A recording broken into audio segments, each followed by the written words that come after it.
ॐ क्षमस्व भगवत्यम्ब क्षमाशीले परात्परे शुद्धसत्त्वस्वरूपे च कोपादिपरिवर्जिते उपमे सर्वसाध्वीनां देवीनां देवपूजिते त्वया विना जगत्सर्वं ऋततुल्यं च निष्फलं सर्वसम्पत्स्वरूपा त्वं सर्वेषां सर्वरूपिणी रासेश्वर्यधिदेवी त्वं त्वत्कलः सर्वयोषितः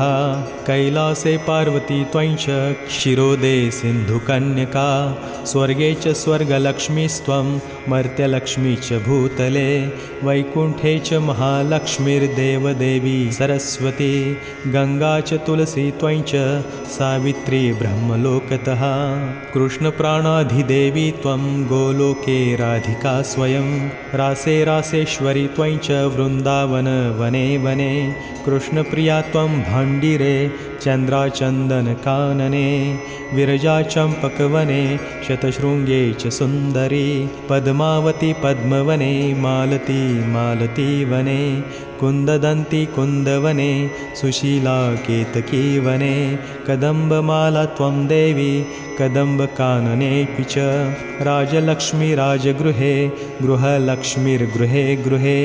इत्युक्त्वा देवतः सर्वा मुनयो मनवस्तथा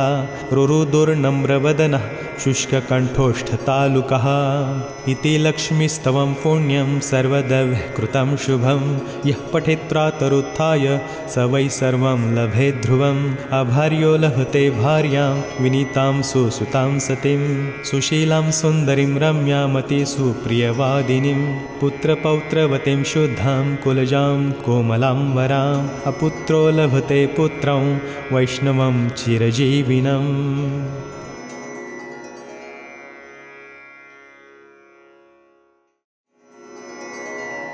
ॐ क्षमस्व भगवत्यम्ब क्षमाशीले परात्परे शुद्धसत्त्वस्वरूपे च कोपादिपरिवर्जिते उपमे सर्वसाध्वीनां देवीनां देवपूजिते त्वया विना जगत्सर्वं ऋततुल्यं च निष्फलं सर्वसम्पत्स्वरूपा त्वं सर्वेषां सर्वरूपिणी रासेश्वर्यधिदेवी त्वं त्वत्कलः सर्वयोषितः कैलासे पार्वती त्वं च क्षीरोदे सिन्धुकन्यका स्वर्गे च स्वर्गलक्ष्मीस्त्वं मर्त्यलक्ष्मी च भूतले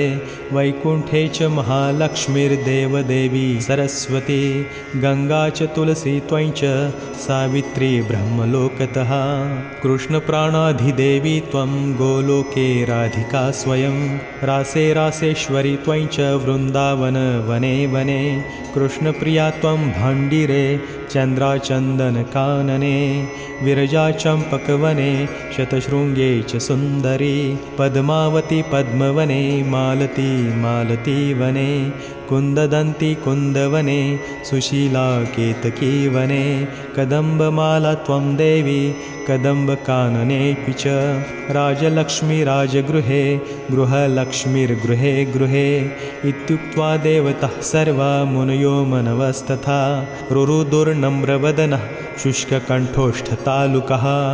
इति लक्ष्मीस्तवं पुण्यं सर्वदव्यः कृतं शुभं यः पठित्रातरुत्थाय स वै सर्वं लभे ध्रुवम् अभार्यो लभते भार्यां विनीतां सुसुतां सतीं सुशीलां सुन्दरीं रम्यामति सुप्रियवादिनीं पुत्रपौत्रवतीं शुद्धां कुलजां कोमलां वराम् अपुत्रो लभते पुत्रं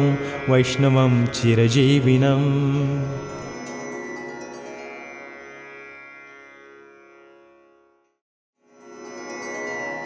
ॐ क्षमस्व भगवत्यम्ब क्षमाशीले परात्परे शुद्धसत्त्वस्वरूपे च कोपादिपरिवर्जिते उपमे सर्वसाध्वीनां देवीनां देवपूजिते त्वया विना जगत्सर्वं ऋततुल्यं च निष्फलं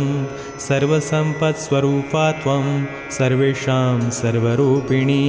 रासेश्वर्यधिदेवी त्वं त्वत्कलः सर्वयोषितः कैलासे पार्वती त्वं च क्षीरोदे सिन्धुकन्यका स्वर्गे च स्वर्गलक्ष्मीस्त्वं मर्त्यलक्ष्मी च भूतले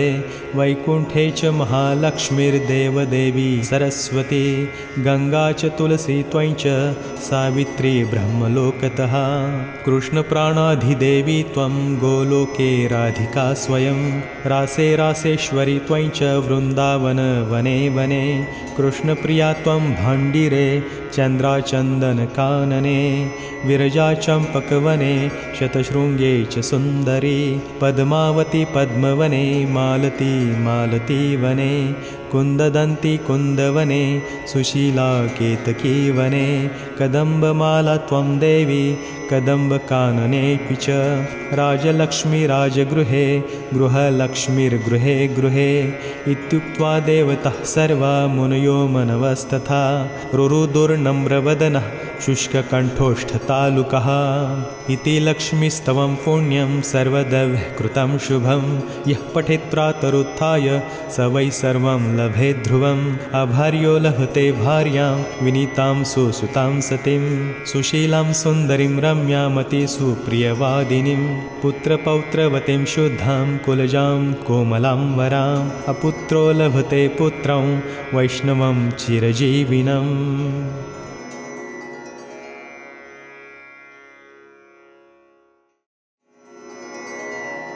ॐ क्षमस्व भगवत्यम्ब क्षमाशीले परात्परे शुद्धसत्त्वस्वरूपे च कोपादिपरिवर्जिते उपमे सर्वसाध्वीनां देवीनां देवपूजिते त्वया विना जगत्सर्वं ऋततुल्यं च निष्फलं सर्वसम्पत्स्वरूपा त्वं